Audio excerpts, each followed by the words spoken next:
Hi, I'm Matt, and welcome to the Strong and Healthy Rehab channel, a place to discuss all things rehab. In this episode, we are going to discuss the PT paperwork. That is, the paperwork that you're probably going to have to fill out as a patient when you come for your first physical therapy appointment. Now, I know that this is not everyone's favorite thing, and trust me, as a provider, it's not ours either. But this paperwork does serve a very important purpose. It's for your protection. So not only do you receive a safe treatment from a provider, but also that your information is protected as well. The first portion of paperwork is just your personal information. This includes your name, date of birth, home address, contact information, usually an emergency contact. And the reason for this is to ensure that we're treating the right person, that we have the right person there in the clinic. We also utilize this to make sure that all your records stay with you as a way to identify you. Following your personal information, typically there may be your insurance information if you were going through your insurance. This may include the name of your insurance, the ID number, the provider number, all of that information there. After the personal and insurance information comes your medical history. This is a snapshot of, again, your medical history through your life. This includes things such as diagnoses you've received in the past, any past surgeries you've had, or medications that you're currently taking. This is very important to us because it can affect the things that we can and cannot do. It may affect the outcomes based upon other, again, diagnoses or past surgeries, or also things that we need to be aware of and monitor during your time with us. Now, I know you may be saying, well, why doesn't my doctor just send all that information over there? And why do I have to fill it out?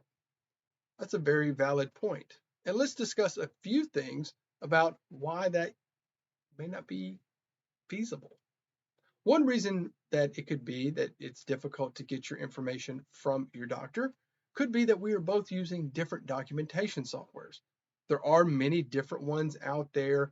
Clinics use whatever works best for them, and we could just be on different platforms, and those platforms just don't communicate with one another very well. So it can be difficult to, again, just send the information over digitally. And speaking of sending over information, that is something that we have to be careful with as well. Some offices still use old fax machines and they fax over information, and that can just take a whole lot of time and material to send over. Now, many of them are up to date and using digital services, so they are able to email. But again, that could be a large amount of data that is being sent electronically and could actually back up somebody's system, or information can be hacked. There are people out there who do hack this information, and if somebody gets your health information, they could steal your identity. Another reason can be that things could have changed between the time that you saw that doctor and that you came in to see us. You could have had a new diagnosis, maybe put on a new medication, and that we need to update your information as well. Additionally, there could be an error that had been put on your information at the doctor's office. We're all human. Sometimes a box doesn't get checked. Sometimes the system lags, something like that. So when we get that information from you, we know it is current and up to date. And the last part of it is that your medical history is part of your protected health information, and that we as providers just cannot share that freely with other people, no matter who they are.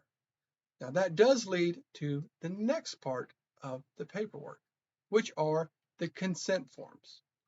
Consent forms are part of it because, first and foremost, we do need to get your consent to provide treatment to you.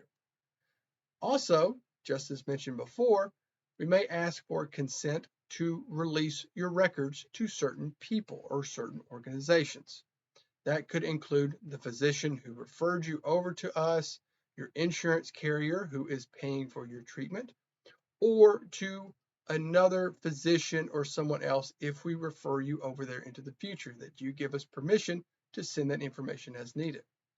Additionally, we are going to ask for your consent on who we can release your information to. This may include a spouse or a partner, a parent, a child, a guardian, someone like that. Because we, again, just can't give your information out to anybody, no matter if you're married to them or related. We must get your consent to do so. With that being said, on how we handle your information, there will be forms in there to inform you about HIPAA. Now, HIPAA stands for Health Information Portability and Accountability Act, which means that we as providers must protect your information, and we are informing you how we will handle it, how we store it, how we will give it to other people or organizations, again, with your permission. It also explains how you can have access to your medical history and your records as well. There's another form in there that is called the patient's rights and responsibilities. This just informs you that your provider will treat you with respect and dignity during your treatment, regardless of anything going on, such as age, race, financial status, insurance, anything like that. There will be a form in there as well called the financial responsibility form. This form means that you will pay for any services that are not covered by your insurance. These can include your copay, any payment toward a deductible, or any service that is just not covered by your insurance. Now, we will say if there are services that are not covered by your insurance, typically the clinics know about, again, what services are not covered by certain insurances and will inform you as the patient if you would like to receive that service. And then you can make the decision on yes or no. There can be additional forms based upon your insurance. For federal payers, sometimes there are additional forms to ask about, do you have any specific diagnoses? They may ask about that. Or if you are receiving any other additional services. If you're going through, again, specific private insurances, there may be additional forms to just ask you about your function, so things that you can and cannot do, things like that. If you're going through workers' compensation, there may be additional forms that are asking about your job, meaning that it may ask about specific job duties, requirements, frequency of doing things, things like that.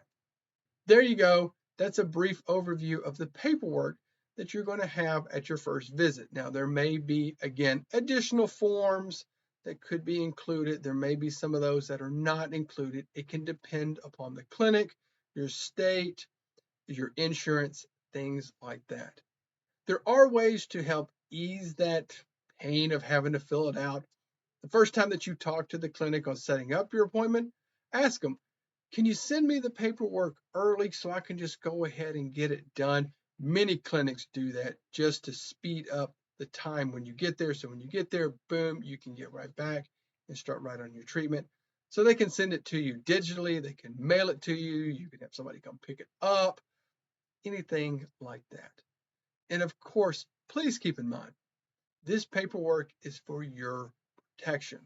We as a provider want to ensure that you have a safe treatment, that we are doing things with your safety in mind, and that also you are protected. Now, if you like this video, please hit the like button. If you have any questions or comments, please drop them down below. And of course, if you like the video, please hit that subscribe button. And as always, stay strong and healthy.